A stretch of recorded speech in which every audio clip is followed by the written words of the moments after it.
And then I've talked a little bit about how I write and how I come up with characters, but I get asked a lot about that, like my writing process. And the most truthful thing I can tell you is that my writing process for every novel is different.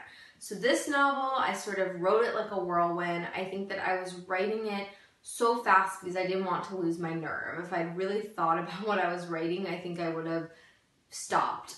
Before I was working on something that was in a completely different vein than this, and so this was sort of stepping outside my comfort zone, and I think that's partly why I wrote this novel so fast. But a few things do stay the same for me between projects. I'm an early morning writer. I like to wake up, grab a cup of coffee, and hit the computer and write first thing in the morning. It's sort of like I write the best when my mind is a little bit foggy, so my internal editor hasn't woken up yet and I can just draft. And also, I think that I like to accomplish it and then I can go about the rest of my day if I meet my writing goal. And I'm always, I think, going to be character driven. That for me, well, it starts with voice, and I hear the character's voice and the voice forms the character, and then the story is built around the character.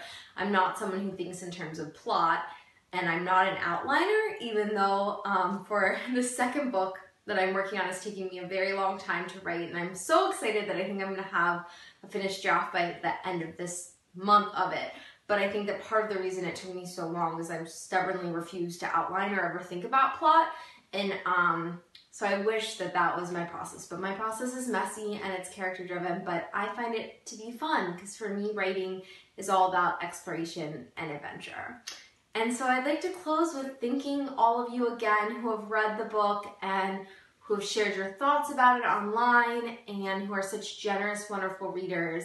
And if there's anything that I would like you to take away from this story, it's that, you know, you're never alone, and not necessarily that it gets better, but you get better. I think that all of us as people have to give ourselves a chance to become our true selves and evolve and trust that we every day get stronger and more capable of dealing with the things that life tosses at us. So thank you again for reading the book, and I hope that it will continue to find more readers in Germany. All right, bye.